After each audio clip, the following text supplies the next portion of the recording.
So good evening, everybody, and welcome. My name is Bonnie Efros. Some of you know me already. I'm the Rothman Chair and the Director of the Center for the Humanities and the Public Sphere here at the University of Florida.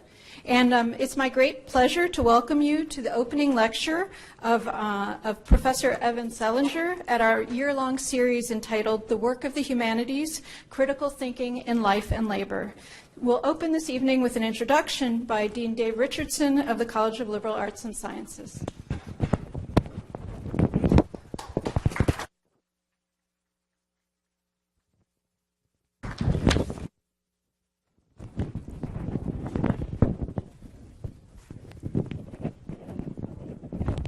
Thank you, Bonnie. Where'd you go? Oh, there you go. Thank you, everybody. And Bonnie, thank you for inviting me to open up this really excellent series of talks that you and all of your colleagues have put together on the work of the humanities. So beyond that, you know, I can't really remember why I'm here. So let me check something here.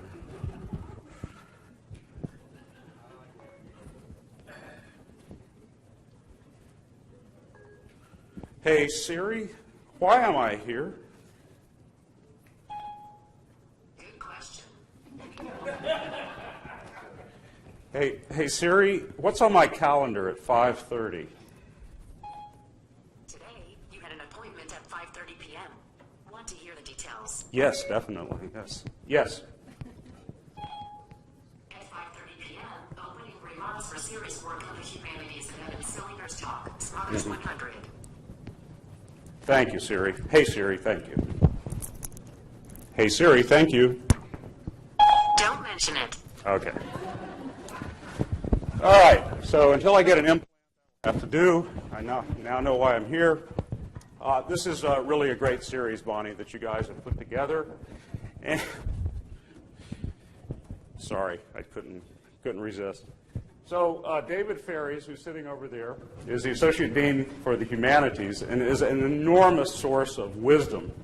And he told me about an Isaac Asimov story where a lowly technician is celebrated in centuries in the future because he teaches himself by reverse engineering of computers how to do arithmetic. Think about that. In other words, the name of the story was, what was the name of it? Do you remember, David? The Feeling of Power by Isaac Asimov, 1958. Yes, it actually ends on a rather dour Cold War note, so you might want to read that. But really, this is a great topic, and I'm really pleased that this program's been put together. And without saying anything further, I will welcome our speaker. Thank you, Bonnie, and take myself apart from this thing. All right.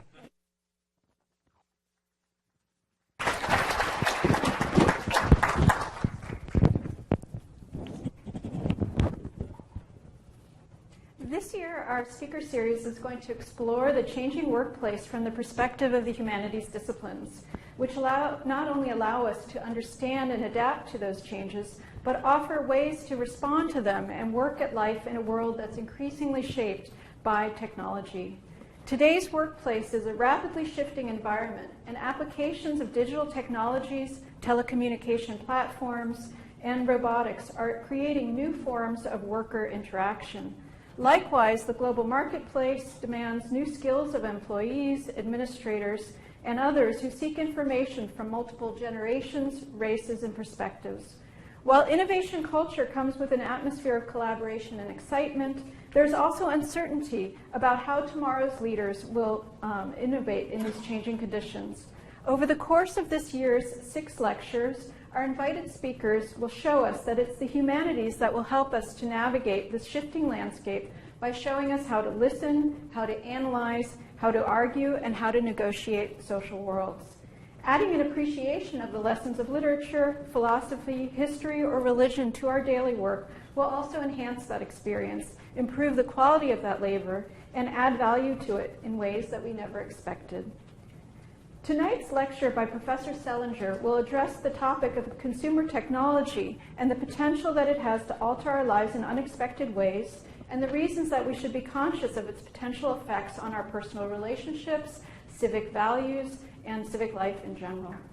Although Silicon Valley expects us to embrace outsourcing creep by relying on cyber servants, including the ever-expanding smart, predictive, and behavior-modifying and labor-saving tools we've all become attached to in various degrees, this trajectory points to a form of life where outsourcing of various activities integral to our lives will become more pervasive and intense. To make informed choices about outsourcing technologies that promise the world and yet can blunt our sensibilities, Professor Selinger is going to address why we need a clear sense of what technological outsourcing is, why it often promises more than it can deliver, and how to judge when to avoid it. Before I introduce our guest this evening, I want to give brief thanks to the many people and organizations that have made tonight's event and those of the coming year possible. First, as many of you know, I was on research leave last year, and it was Professor Sean Adams, now chair of the history department, who worked closely with Dr. Sophia A Kurd to conceptualize the series, choose and invite the speakers, and seek sponsors for the events and organize many of the details related to the series. So first, I'd like to start by thanking both Sean and Sophia heartily for their hard work, as well as thanking Meg Leroy and Sarah Harms in the Humanities Center, as well as Shared Services in the college, for doing the legwork that makes events like these possible.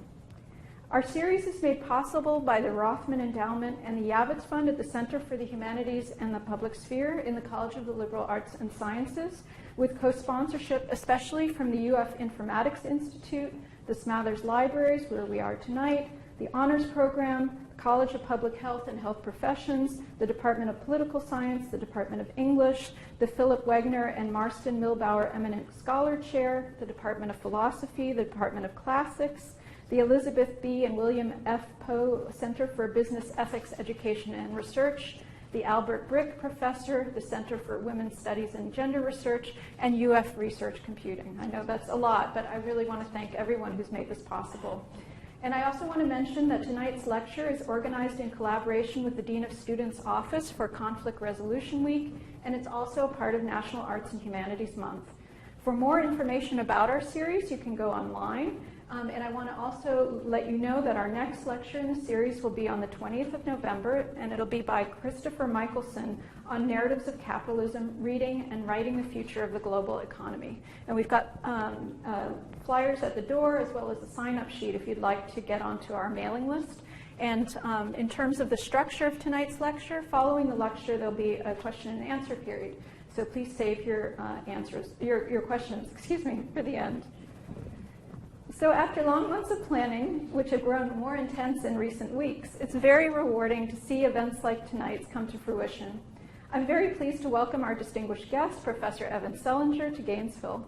Professor Selinger teaches philosophy at the Rochester Institute of Technology, where he's been since 2003. He's also an affiliated faculty member with the Golisano Institute for Sustainability and the Center for Media, Arts, Games, Interaction, and Creativity, MAGIC, and a fellow at the Institute for Ethics and Emerging Technology. He earned his doctorate in philosophy from Stony Brook in the same year. Professor Selinger's research addresses ethical issues concerning technology, science, the law, expertise, and sustainability. He's a prolific academic author, publishing a monograph, Expertise, Philosophical Reflections, in 2011. And I won't go into all the details, but he's co-edited 7 books on topics spanning from sustainability ethics to the philosophy and ethics of technology and philosophical and phenomenology. Besides publishing over 50 articles in scholarly journals and collections, Professor Selinger also cares deeply about public engagement, writing for popular magazines, newspapers, and blogs, including Wired, Slate, The Atlantic, The Wall Street Journal, and the list goes on. He's a much sought-after speaker, and I'm glad that our persistence in trying to get him to come here has paid off in bringing him here to you tonight. So without further ado, I hope that you'll join me in welcoming Professor Evan Selinger, who will speak this evening on the outsourcing illusion and why tempting technology can lead to dangerous delegation.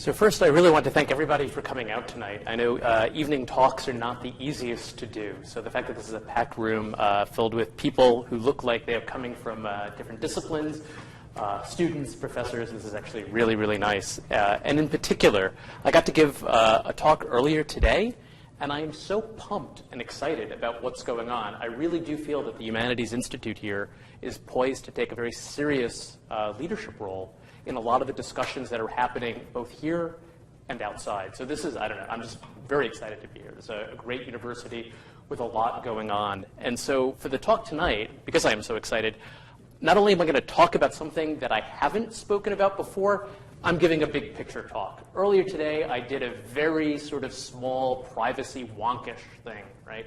I spoke about a very tiny topic and got deep into the weeds. This is going to be a big picture. So I want to sort of sketch out a problem. I want to sketch out certain resources we can turn to. And then towards the end, just to really scare you, I want to get very specific about some of the things that really concern me. And we could apply some of the insights that we've seen along the way. And I'll turn it over to you guys, not just for questions about, oh, what did you mean when you said blah, blah, blah. But I want to hear from your stories, right? Did this resonate with you in any way, right? Does it seem like I'm off base? Does it seem like these are things you could add to? So it's the big picture. Okay.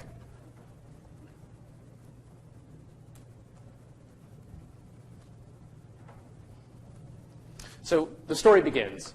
When we hear the word outsourcing, okay, a lot of ideas come to mind.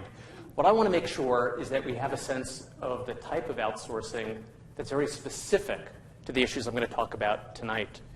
Usually, and until fairly recently, if we discussed outsourcing, it had a very specific connotation. If you go to the Oxford English Dictionary and you look at the origins of the term and the dominant uses, we often find business context, right? And in the business context, outsourcing refers to instances of entities contracting goods or services to third parties. So if we were to talk about the Walmart effect, for example, people get very hot and heavy, right? Are we losing American jobs overseas? That's the typical issue of outsourcing that gets people very animated. But there's a broader sense, and this broader sense, I'm starting to notice, is becoming more dominant in how we speak, but in also how we think. So if we think about outsourcing in a very broad sense, it really is just about delegating any kind of an activity to a third party who does it on our behalf. And one way that we're seeing the term expanding is captured here. Right? So this is a screenshot of a recent article in Rolling Stone by Joel Stein. Here's what happened when I outsourced my entire life. Right? So this is a September 11th, 2014 piece. And to talk about this broader sense of outsourcing, Stein is very performative, much like the dean's remarks when he turned to Siri.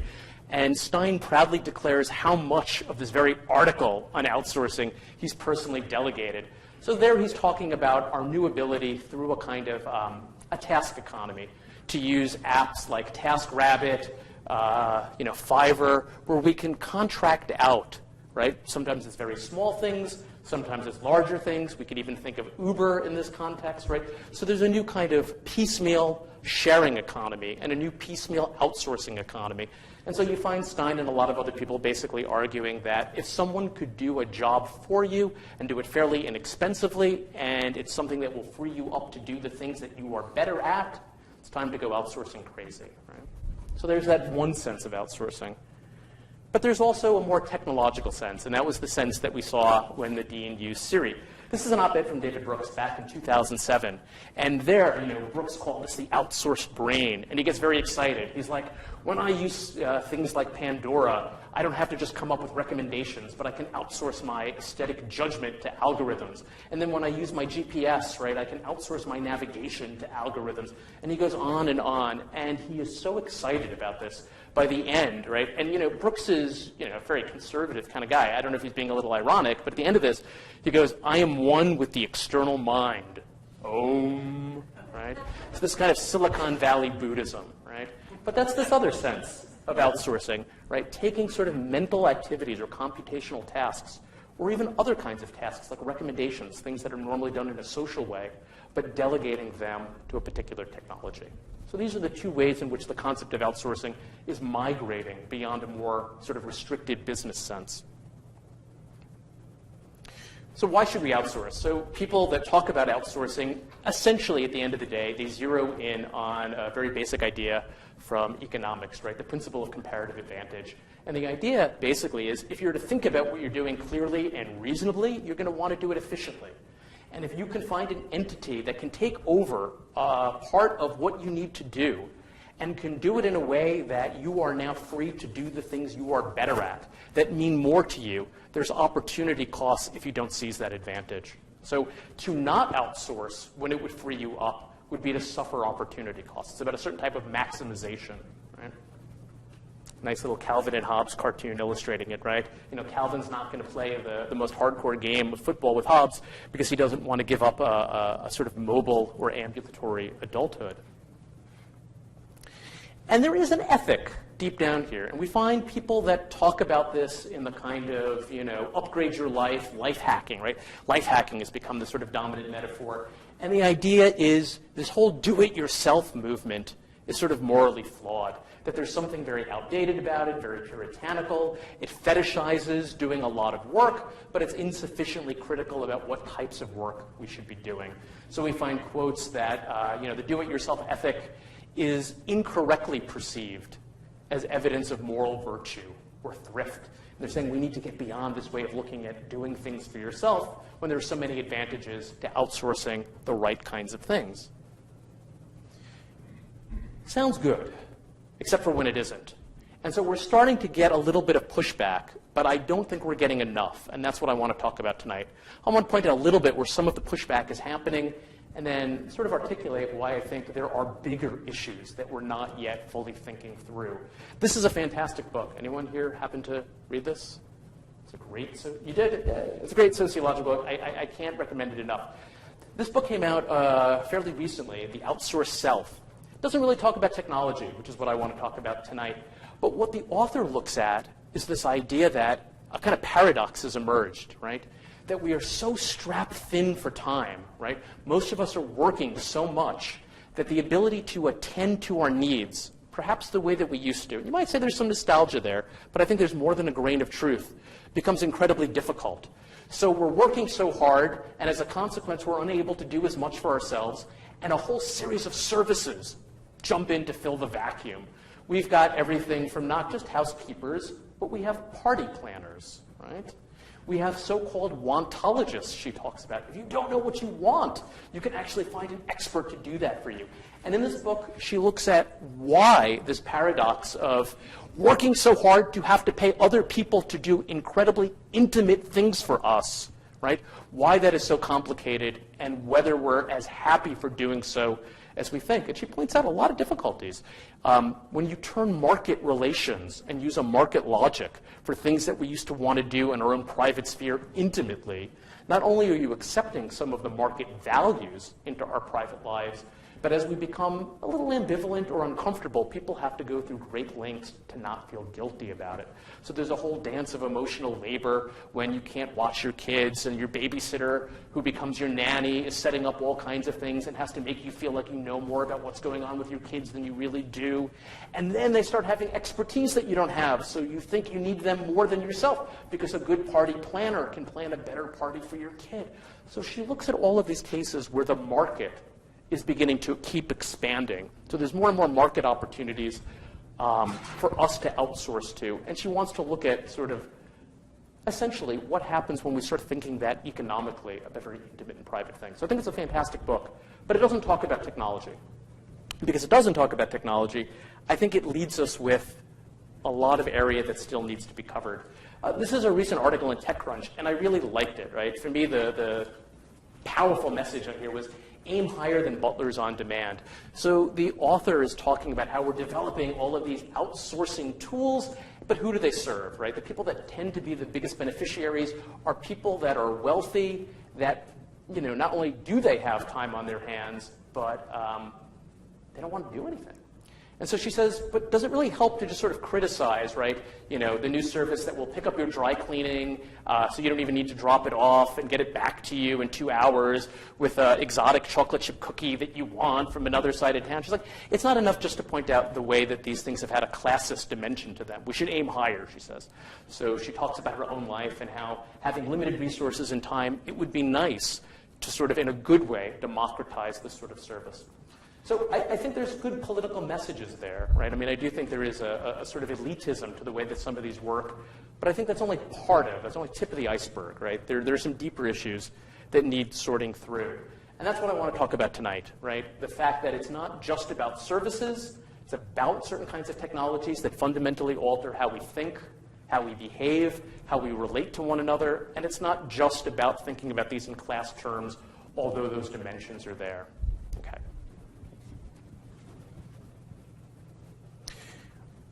On a big picture level, right, I'm just using this as a snapshot so we can zero into the more mundane stuff that's going to affect us on an everyday level.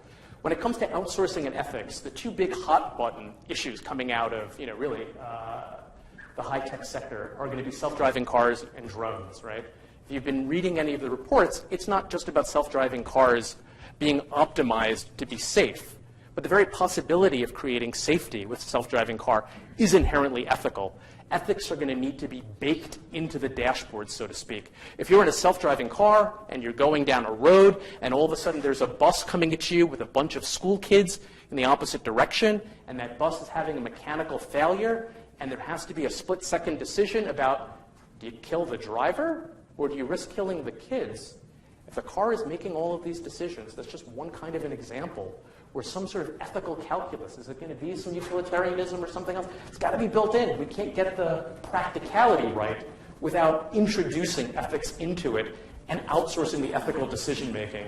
And with drones, I don't want to be too deterministic, but I do think it really is just a matter of time before the human-in-the-loop equation really gets severed, and we're going to be devising all kinds of ways for these things to select their own targets, identify who's friendly and who's hostile, and maybe even make decisions about when to execute lethal force, right? That's not just going to be about facial recognition. That's not just going to be about pattern recognition. We're going to have to bake ethics into that too. So I think there's a fair amount of attention to this, but more than that, these kinds of issues about when we should be outsourcing and how to understand the way that outsourcing changes our ethical landscape on a consumer level, I think there's going to be a big impact too. And that's what I want to start drawing our attention to. So why do I think this is going to be an issue? I'm going to get to specific examples towards the end of the talk, but here I still want to paint in broad strokes. The Internet of Things, right? The Internet of Things, I really believe, is poised to change how we relate to information in a profound way, right? So the Pew Research Center recently did a report where they tried to imagine what's society going to be like in 2025 due to the Internet of Things. And so they had all kinds of expert contributions that imagine what life will be like then. And here's what we sort of get, right? So I had an illustration done for this. We get stuff, so I took my daughter to Disney before coming here. This is going to make sort of Walt Disney's Fantasia pale in comparison, right? We're supposed to have milk cartons that alert the grocery store when they're empty, right? So you'll have basically smart groceries that will, why spend the time actually constructing a list, figuring out what you need, right? They'll do that thinking for you. You can sort of outsource replacement to them. We'll have toothbrushes that communicate directly with the dental offices, right? They'll let the dentist know, are you really brushing as much? When you say you've got those puffy gums, but you've been working hard, is that true, right? We'll have personalized travel recommendations that are going to be integrated into our commuting and eating preferences, right? So is the next sort of version of your GPS going to also be looking at what you've been eating and the fact that you've been eating too much fast food, so it's going to recommend while you're driving that you go to the next Whole Foods, right? I mean, this is stuff that people are thinking through. Smart clothes that nudge us to exercise more, right? Our sneakers who are going to be telling us we're not getting the amount of steps that we need. Devices that signal how we want others to treat us, right? And even artificial intelligence agents who do our personal shopping. So this vision for what life is going to be like on a very domestic level, right? If there's any truth to this, is going to involve an incredible amount of outsourcing. Then there's also the quantified self, right? How many people here are wearing like, some kind of like Nike Fitband or like a smartwatch? How many people are wearing something that's tracking how much they're walking or how much they're sleeping? Hey, that's it. All right, I definitely think this is going to be growing in massive stature, right? There is a profound push for us to use the jargon, datafy our normal activities, right? To turn what we do into numbers that can be tracked and monitored and judged and optimized. Now, this sounds good in the abstract, right? If I want to find out if I'm being sedentary, it would be nice to know if I should walk more. And I don't know if I should walk more maybe until I know how much I'm walking. I might think I'm sleeping okay, but maybe I'm not. Having that information could tell me I need a power nap or something like that, right? In the abstract, this is all fantastic. But at some point, right, I think we need to start thinking about, as we get not just more numbers, more feedback about what we're doing, it's going to be coming with more recommendations for how we should behave. So there's going to be more opportunities to outsource our judgment about what's good for us, and even our willpower, right, depending on these things for motivation. So on a characterological level, who we are, right, simple things like this, they're not just poised to tell us more about who we are, they're going to come pre-packaged with suggestions for how we ought to behave. Right? A little less thinking, right? And at what point is that an issue? The examples I'm going to mostly focus on tonight are going to be in the domain of technologically mediated communication. I think this is especially important to think through. It's not just that we're communicating with all kinds of new platforms, but it's as we become more digitally conversational, we're getting to a point where more of our conversations can be automated, where more of our conversations can involve less of us. And I really think that's going to be a major dream for Silicon Valley, and I'll speak to that in detail. But this is going to be an important thing for not just whether we're using these platforms efficiently, but whether we're using these platforms in a way that we're outsourcing beyond what it means to have meaningful relationships. And as we got from the dean before, there's this huge push that, we should all have cyber servants, right? I think there's this fantasy that slavery was morally bad, servitude was morally bad, but if it's a technology, there's nobody to exploit. So what's the problem, right? Siri can't have hurt feelings, right? You can't, you can't abuse Siri. She can't work for nothing because she's not even really working, right? There's a sense in which we can finally have guilt-free servants, and guilt-free servants who not only can do things for us, but with the predictive technologies, right? Google now is just the tip of the iceberg, that know what we want before we even do, right? Because it's all about creating cyber servants that have predictive capacities to anticipate what we need to do and start doing things for us before we even recognize that. So again, I'm just pointing to some things in the landscape that I think are going to be deeply affecting our relationship to information and to one another. So in that Pew Center report that I spoke about, I think this, and this is the real name. I mean, I had to look this up to make sure this is not a joke. But Hal Varian, right, the chief economist for Google, says, centuries ago, rich people had servants. In the future, we will all have cyber servants. I think it's a very important quote. And then there's robots. Right? I'm going to come back to robots at the end. I'm going to talk about a really interesting robot that's being released. But you can already get a robot to do thank you notes for you, right? I mean, I found this fascinating. Nobody wants to do thank you notes. Don't get me wrong. I mean, I never wanted to do them as a kid. But there's an important value to them if they're done from the right mindset. My daughter, who's 8, wanted at one point to start texting her thank yous. Right? I was like, oh, you can't do this so hyper efficiently. It sort of defeats the purpose. But now you can quickly type something up and have a robot actually write it out for you so you can masquerade that you're doing it in handwriting. Right? We'll talk more about robots later, too. Again, just sort of trying to paint a broad picture of some of the things that are happening that I think are changing the outsourcing equation. Okay, so if all kinds of new opportunities for outsourcing are happening, the question for me is, how do we think critically about them? Right? I'm certainly not dystopian about technology. I use a lot of technology. But I think making smart choices involves thinking about these things in a potentially different way than we normally do. So how do we do that? And I wish I could just say, here's how we do it, but I've got to be a philosopher, and I've got to first point out why it's hard to just do that. Right? You've got to point to some of the impediments and the difficulties. The first thing is, you could think of us as natural-born outsourcers. So the philosophers Andy Clark and David Chalmers, right, came up with this idea they call the extended mind thesis. And you sort of got that when David Brooks was talking about using GPS. And the basic idea is if you look at who we are from an evolutionary biological perspective, we are hardwired, they said, to outsource or to delegate certain types of tasks that are cognitively difficult for us but are easier for technology to do. The great early example was writing. You know, we're very good at pattern recognition, but we're very bad at memorizing long serial lists, right? So the invention of writing, Clark argued, gave us a major cyborg upgrade, right? This type of delegation or outsourcing is fundamental to our biology. It's been fundamental to the evolution of culture, and that's who we are. I think there's some truth to this on a biological and cognitive science level. If there is, though, just accepting that, right, makes it a little hard to think critically about what kinds of outsourcing are good and what kinds of outsourcing are bad when we recognize on a certain basic level it's in human nature, right? It's in human nature. So it's a little bit too easy to naturalize these things as good for us. Whenever Clark talks about them, they're always cognitive upgrades. Let me just read to you the way that David Chalmers, who helped him come up with this thesis, talks about his iPhone, right? He says, a month ago, I bought an iPhone. The iPhone has already taken over some of the central functions of my brain. It's replaced part of my memory, storing phone numbers and addresses that I once would have taxed my brain with. It harbors my desires. I call up a memo with names of my favorite dishes that I need to order when I'm at a local restaurant. I use it to calculate when I need to figure out bills and tips. It's a tremendous resource in an argument, with Google ever present to help settle disputes. I make plans with it. I use the calendar to determine what I can and can't do in the coming months. I even daydream on the iPhone, idly calling up words and images when my concentration slips, right? So there's something intimate and seductive about this. It just feels sort of natural. So it's hard to get distance from this, right?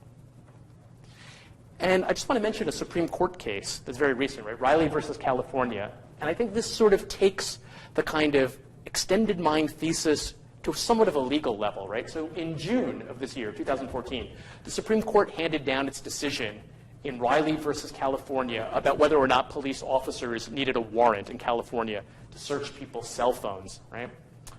And writing for the 8 justices, Chief Justice John Roberts declared that modern cell phones now are such a pervasive and insistent part of daily life that the proverbial visitor from Mars might conclude they were an important feature of human anatomy, right?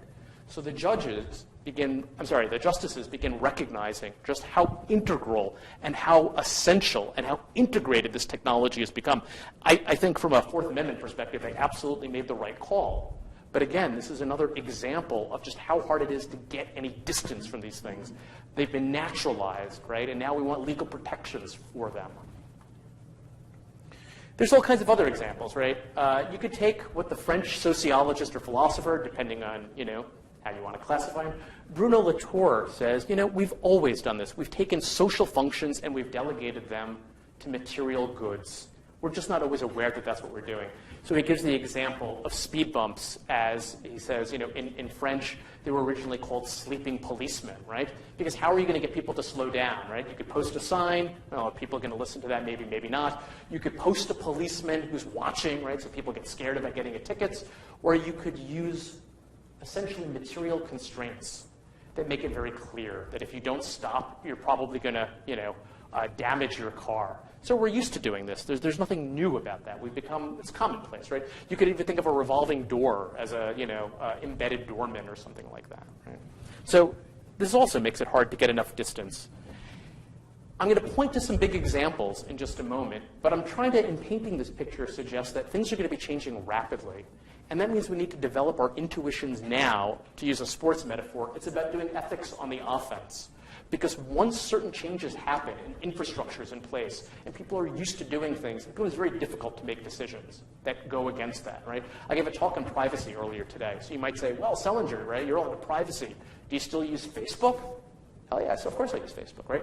I've written tons of articles criticizing Facebook, right? I've even called for people's terms of service.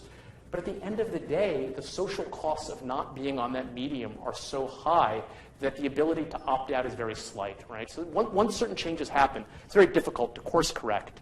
But we're not good at anticipating those kinds of things. In fact, whenever we try to do, people just sort of dismiss this type of ethics as, you're just assuming the worst. But don't worry, people will adjust. We always do. There's always been naysayers. Don't worry about it, right? So doing this ethics on the offense is also very difficult. All right, so we're too close to these things. We've naturalized these things. We're starting to come up with legal protections that maybe are right in a legal register, but they make it harder to get distance to think about these things in a sort of anticipatory way. Well, that's kind of frowned upon. All right, let me interrupt the story. So here's something that happened to me right before the talk, right? Not literally right before, but right before I came to Florida. A student writes me a note that I didn't know. Hey, Selinger, can I meet with you? Sure. What do you want? I want to design an app, and I want to talk to you about this. Okay, sure. Right.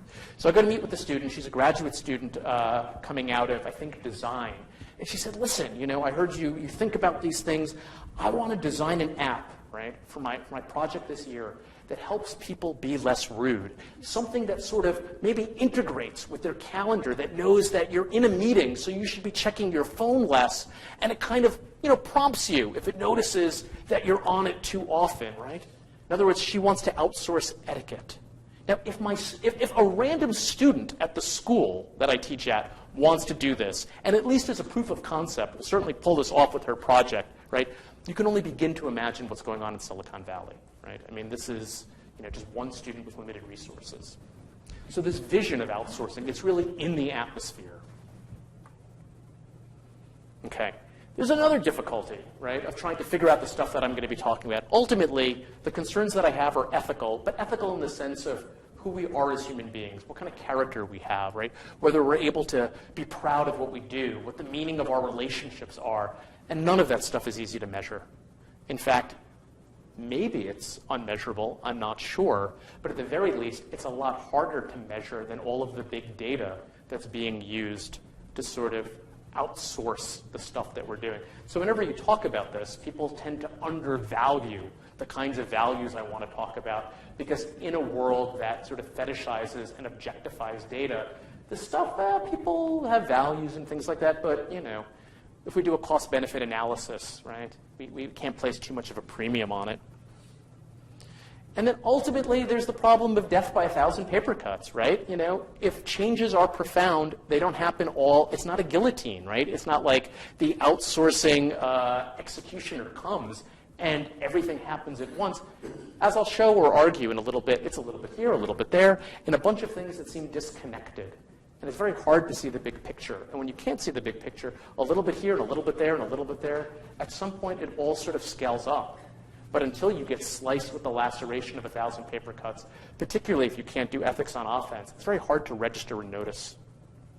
And I do. I mean, you know, I am not sympathetic to people who look down on what we are as human beings, but I do think we're not as self-aware as we presuppose. And so I am going to be arguing that it's easy to sort of start using these products, slip into patterns of inertia without recognizing their effects, without fully self-monitoring. So I think this is another thing that puts us at a disadvantage when trying to figure out whether or not outsourcing is good for us. So there's 2 points left in the talk. Right? I'm going to point to some helpful resources because I do philosophy. So if I were to tell you, here's one of my intuitions, right? People would say, but you haven't just thought of all this stuff by yourself. There's got to be, you're standing on the shoulders of giants. Who do you think has good ideas? So I'll talk about some good ideas. I'll talk about them quickly. And then I'm going to get into a particular trajectory of outsourcing that I find especially troubling. But as I talk about that trajectory, it'll be clear how some of the ideas I was pointing to are informing the way that I'm narrating that scenario. You know, the classic one, and it's too easy to mock him, is to go all the way back to the Greeks and talk about, how in one of Plato's dialogues, right, the Phaedrus, Socrates is worried about the invention of writing, how it's going to weaken our memory. And people say, oh, that dystopian Socrates, look at this. Who cares about what we can biologically remember? We're able to, as the dean did, figure out what our appointments are. Socrates may have been overly dramatic in his worry about that, but he did articulate something important, which is as we do become dependent on certain types of technologies, it can impact our abilities, right? So back in the ancient Greeks, Socrates already dispelled the idea that we will continue to be who we were before once we develop new technological habits. It's worth thinking through. Now, I think our everyday intuitions and the way that we speak about sort of basic outsourcing contains a rich clue, right? So Who wants to just, you can't imagine, and I wouldn't advocate, you're not going to pull out each blade of grass by hand, right? So we sort of mechanized certain kinds of labor as outsourcing.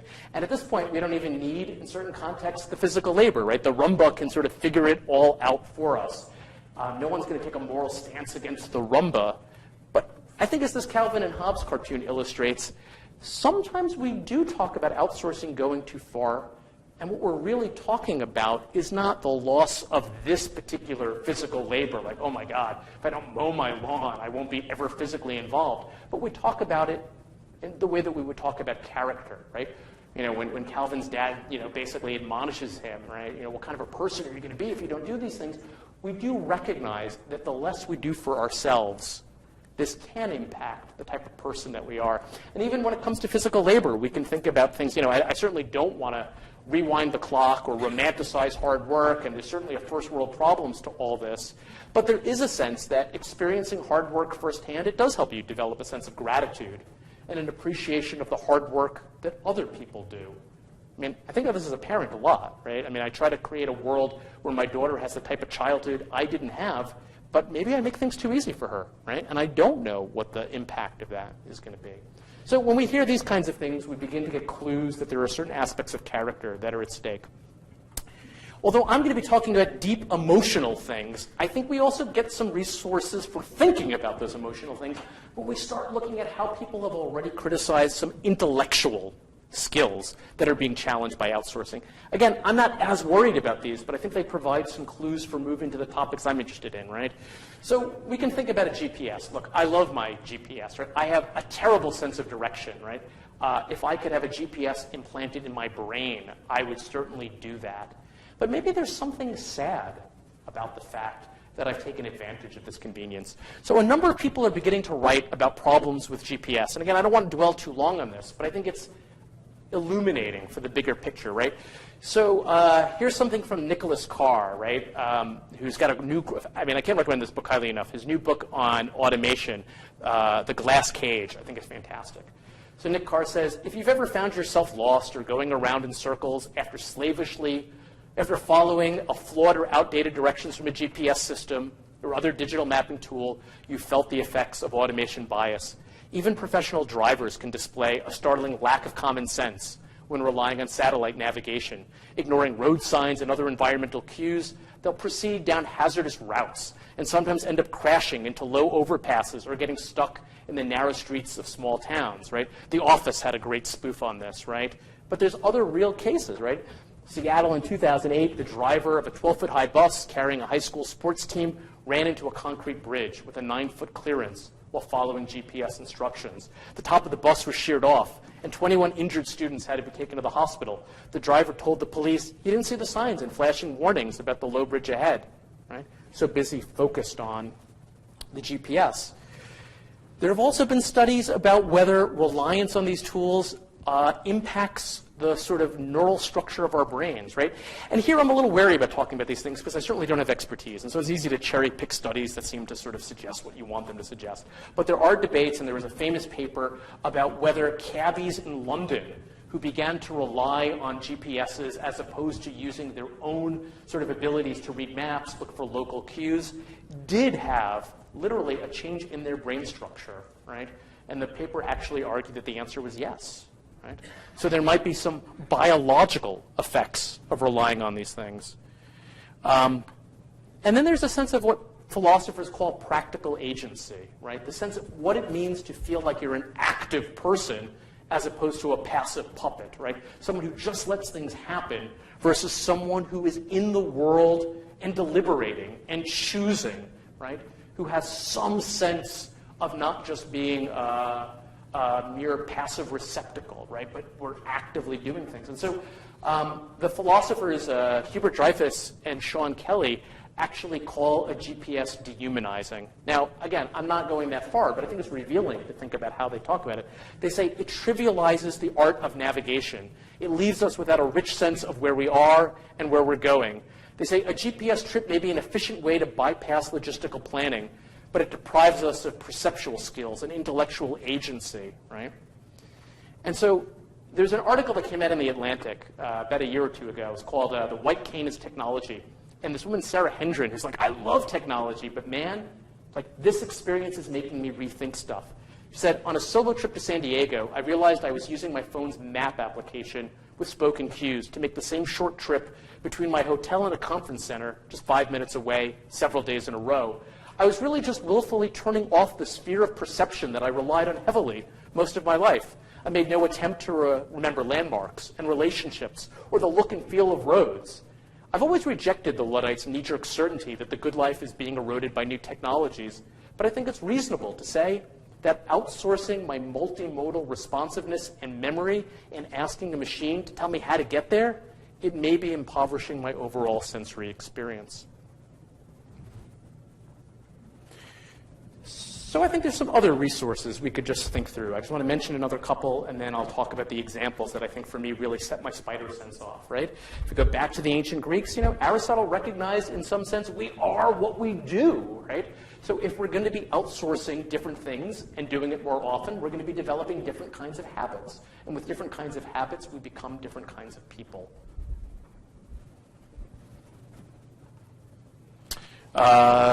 Everybody's favorite, sort of liberal thinker, John Stuart Mill, right? He had some there's some wonderful passages in his On Liberty, right, where he says conformity to custom, right, just relying on what everybody does, right, does not educate or develop any of the qualities which are the distinctive endowment of a human being.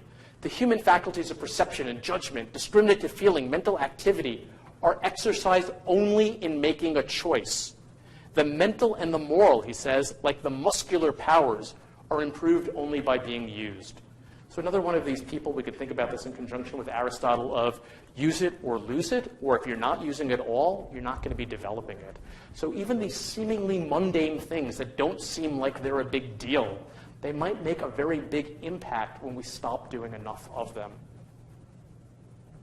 And then there's one of my favorite, sort of thought experiments of all time, right? The famous experience machine, right? A philosopher named Nozick basically said, listen, this is sort of pre-Matrix, right? If you could be tapped into a machine that gave you any kind of a experience, a simulation of something, right? Would we value that over the real thing, right? Would you embrace a virtual reality where you could be anything, be a rock god, right? Be a sports god, but it's all just a simulation, right? And he was using this to test sort of our intuitions about hedonism, right? The belief that there's nothing higher of value than mere pleasure, right? And if we were in a really realistic simulation, right, we feel real and we get pleasure from doing it. And he tried to argue that that would be problematic, that there are other values that we should take to be higher, right? You can't really feel a sense of accomplishment, for example, if everything is just a simulation, right? There's no work being put in it. And as we'll talk about in a minute, I think some of the outsourcing, it's not about virtual reality, but it's about removing too much of the friction.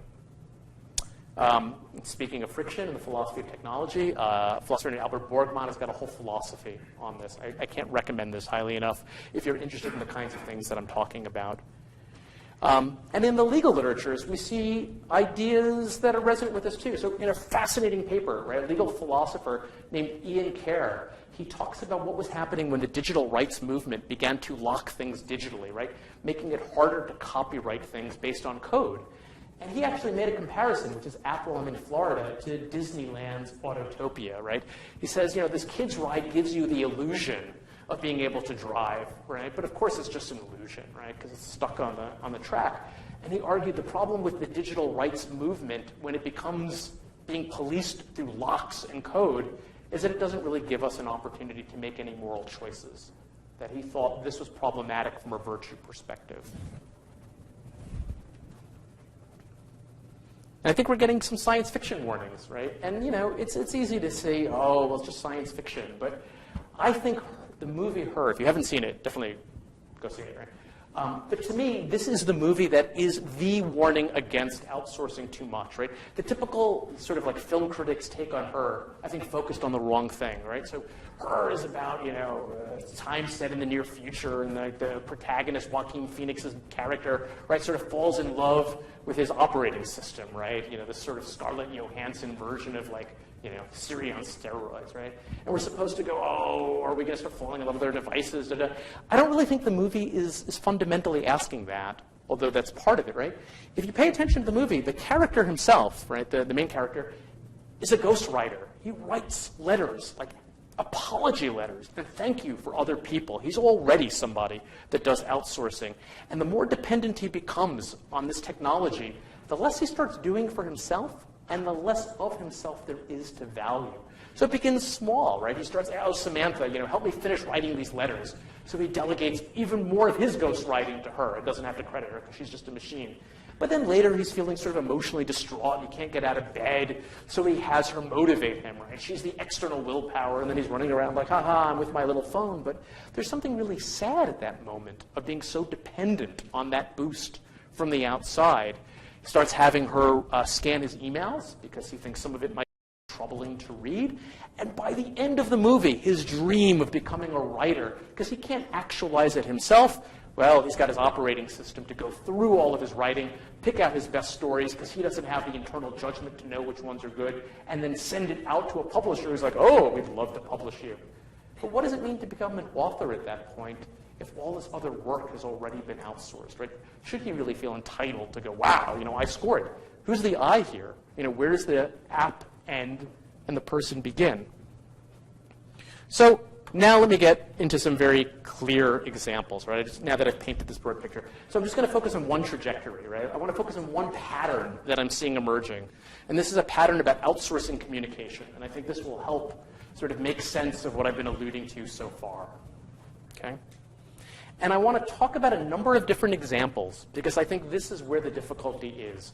We see examples as sort of standalone cases. It's hard to see a pattern emerging, right? A shift in the way that social life is structured.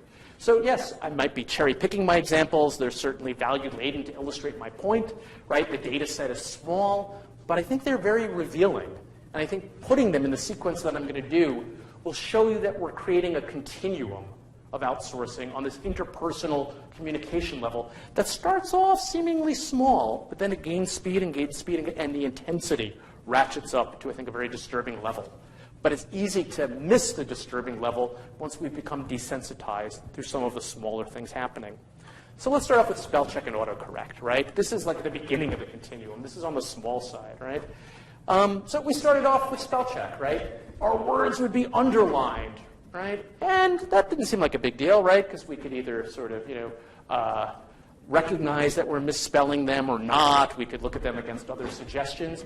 But then at some point, that wasn't enough. We entered the stealth mode of autocorrect, right? Which I certainly use all the time, where the changes happen without us even being aware of it, right? Microsoft Word or wherever we were using learns how to make the changes almost invisibly. Now, is there any problem with that? Well, a small one, right? I don't want to overstate the case. And I'm being anecdotal, but maybe this resonates with some of you. I am a terrible speller now, right?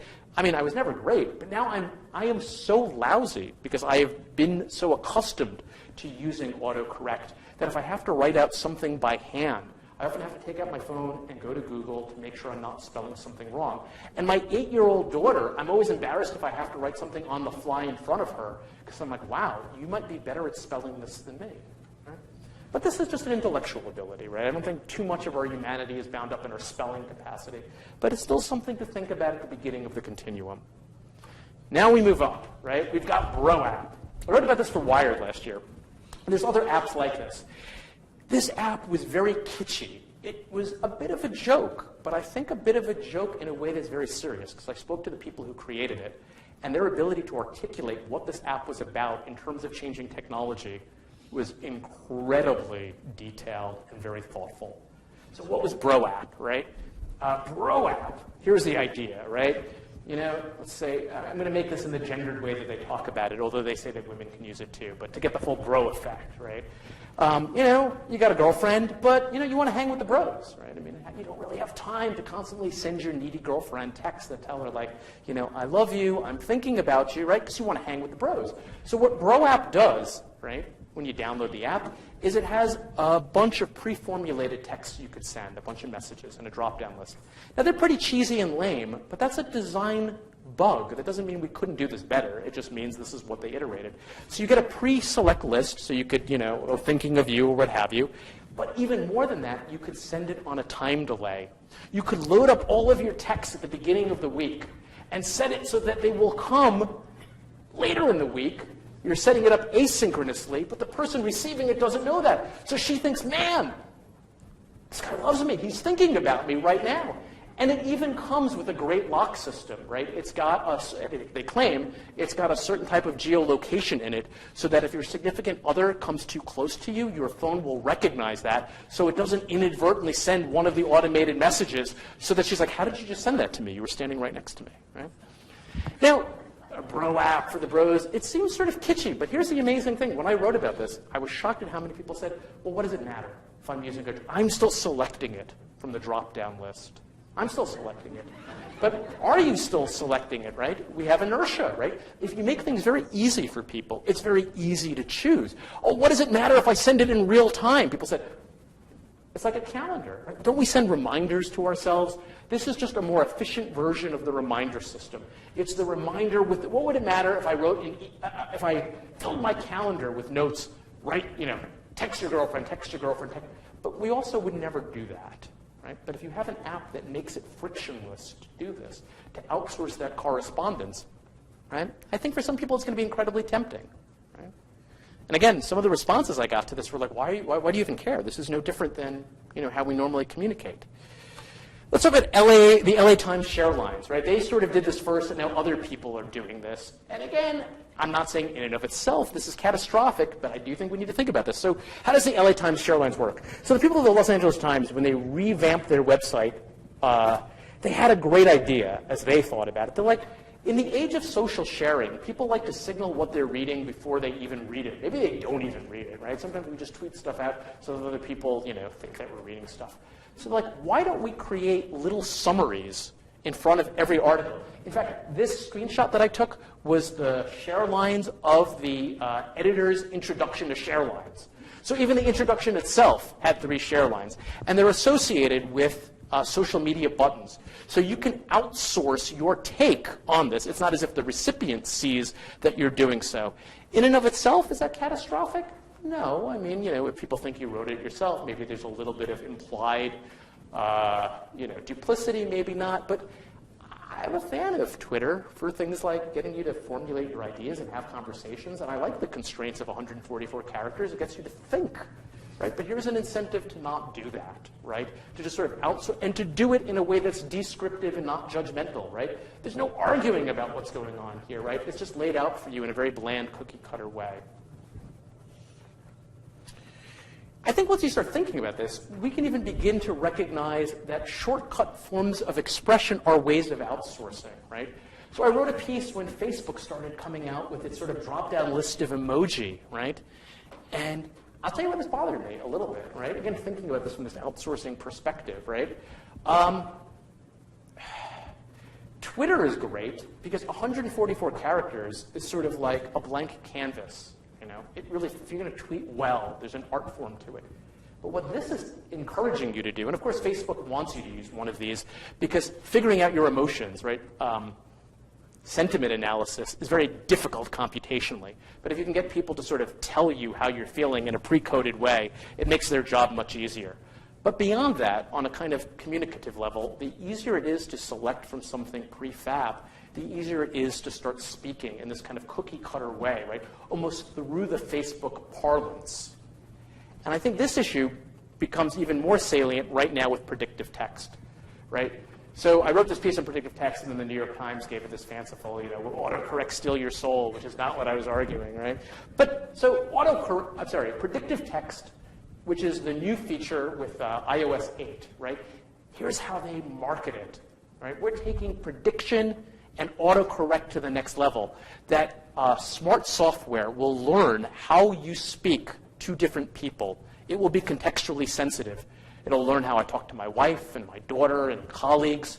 And instead of just filling in blanks the way that we're used to when you're going to misspell something, they say it'll come up with the perfect way to complete phrases and sentences, right? So the idea here is, man, you're busy. This drop-down list is, and you're signing off on it. So why wouldn't you use it? to me, this is taking outsourcing to a whole new level. Whether this is, so people are like, oh, this is going to be buggy, it's not going to work very well. To me, that's irrelevant. At some point, this will get better. And as goes, Apple, so goes the rest of technology, right? We'll be building this into email before long, right? And so for me, what this is really encouraging us to do is become sort of caricatures of ourselves, digital doppelganger, right? Give other people our second best. Start using, to me, this is really from a linguistic perspective, this is the emergence of something that seems like an oxymoron, but it's not. It's the personalized cliche. Cliches used to be general to a culture, right? We just use these generic forms of expression as shortcuts. But here the idea is a predictable you can be spoken of predictably. And so you start sort of, if you were to use this regularly, right, not only would you be sort of giving other people your second best, but this, I think, is nudging you to do so. It's not just an option, but when it becomes super easy to do, you have to fight against it, I think, as opposed to actively choose it. So this is the sort of next level of outsourcing. I mentioned in my earlier talk today, where some of you were at, where I was talking about privacy. I think in a weird way, predictive text resonates very much with what I found to be one of the most disturbing passages in Dataclysm. So Dataclysm is this new book by Christian Rudder. Christian Rudder is the sort of founder, one of the chief data scientists at OkCupid.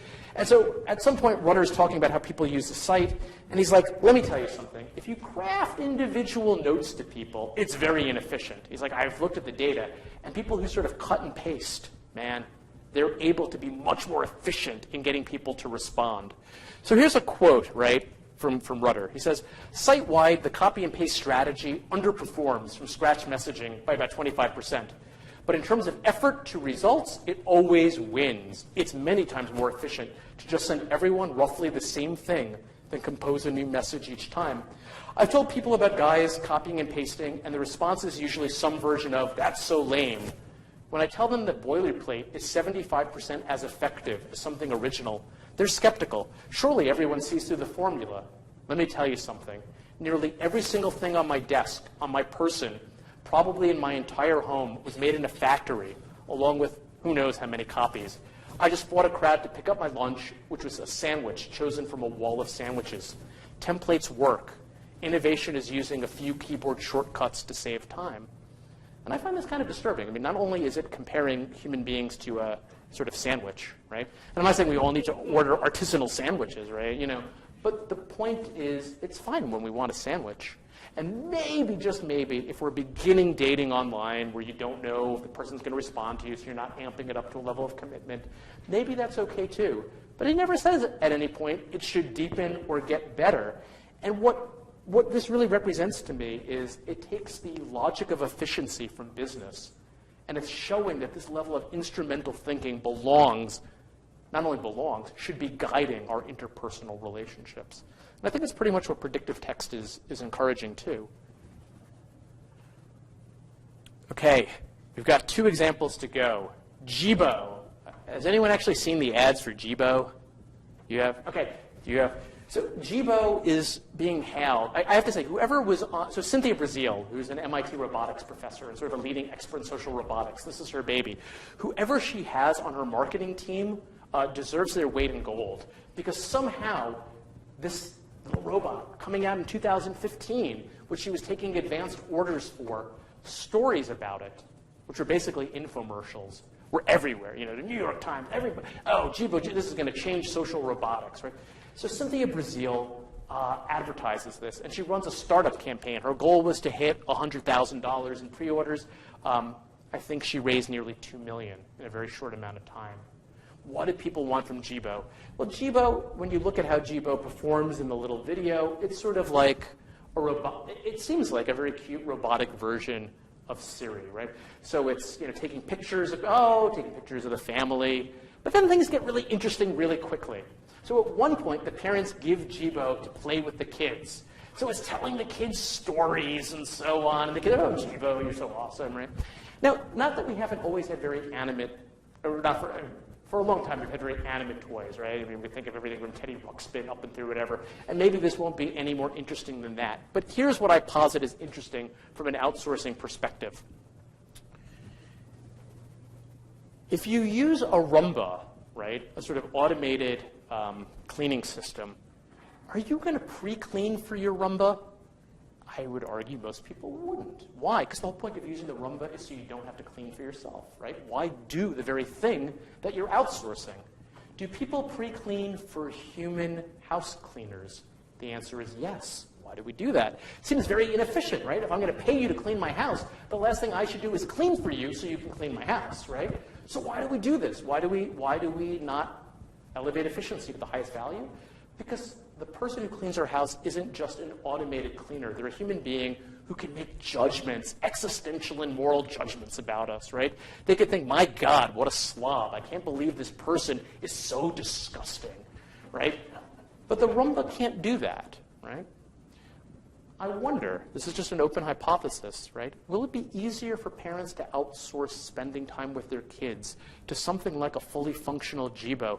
Because no matter how interactive Jibo is, and no matter how easy it is for us to anthropomorphize, right, to treat these things as if they're real, Jibo can't judge us.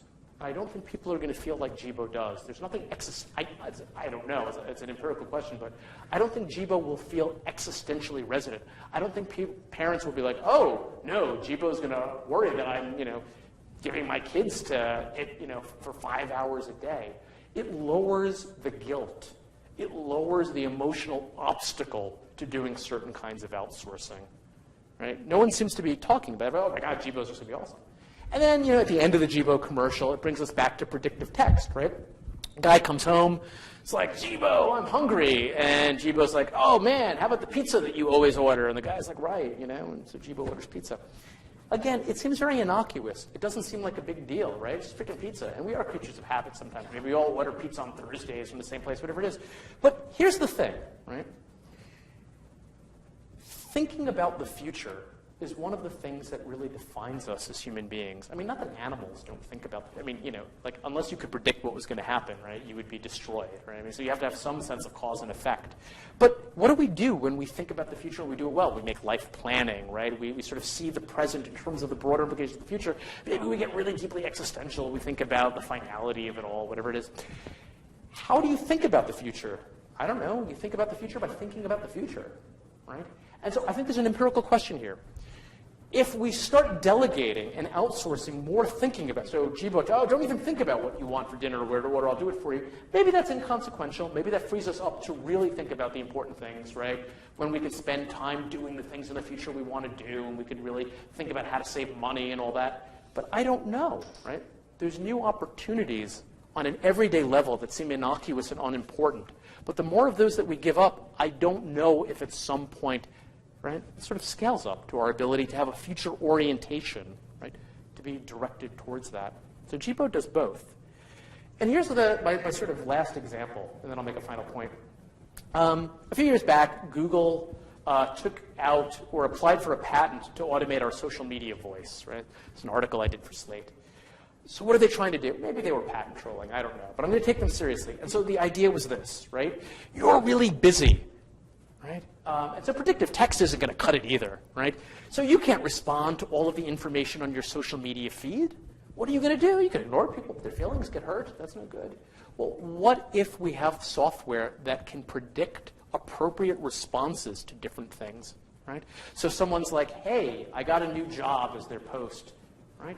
So your little predictive thing is going to say, oh, a good response to that is congratulations, right? So it's predictive. It's higher than predictive text, and it would be in social media. And so at some point, right, if we really gave into that, it's bots talking to bots, right, with our names. Right? And that's really being, sort of pitched to us as a way to make life better, right? But would we be, only using it in very rare cases, or if this is something that's easy to do, coupled with all of the other examples? At what point do we say, wow, okay, this is having some kind of an impact on us? So in the end, then, if you were to ask me what's the task ahead, it's not about rejecting anything in particular or sort of being anti-outsourcing, right? You can't be, right? No person is an island. We all have to delegate stuff. I mean, it's just bottom line. But I think we need to think about this a little bit more nuanced way. And so my last point is, I think what we need to transcend is what they call in the automation literature the substitution myth. And the substitution myth is the idea, it's a sort of fallacy, that when we use a labor-saving device to take over something for us, we can think of it as just taking over an isolated component of a job. But in reality, I think, something more holistic and far-reaching can occur. Outsourcing can transform the character of an entire task, right? Our role in it, the attitudes we take towards it, the skills that we have, our sense of what it means, and it can have ripple effects that, well, affect the other parts. So if I were to come up with just a quick list of things that I think we should be thinking of, it would be like this. You know, when we outsource, we accept assistance, and we thereby lessen the amount of personal effort required to accomplish a goal. That can reduce our experience of agency. At some point at the edge, there's problems of becoming too passive and giving up too much control. When outsourcing becomes habitual, we can become dependent on a third party for getting something done. At the extreme, we have problems ranging from laziness to de-skilling, infantilization, and being disincentivized from acquiring new knowledge and skill. By abdicating some control over a process through outsourcing, we can become a little less responsible for how things turn out, right? That can not only bias us to listening to algorithms, but it gives us less to feel connected to and proud of. Because outsourcing involves delegation, it can also limit our understanding of a process. Problems here range from ignorance, not only not understanding how something works, but not being fully aware of how what we're doing becomes translated with new goals being produced through the outsourcing. And then, of course, once we diminish our participation in an activity, to some degree, there's always the worry about detachment. And at the extreme, problems are ranging from loss of intimacy to alienation and deception. So I don't want to say, in some ways, that outsourcing, as a foregone conclusion is going to be, a deep problem that dehumanizes us. But I think it's very difficult to map out the way that I'm doing, the things that are sort of having a cumulative effect, and to recognize these sort of subtle transformations. There's lots of other examples I could give too. I hope you have your own, but I just wanted to sort of lay out this sort of basic case. Thank you.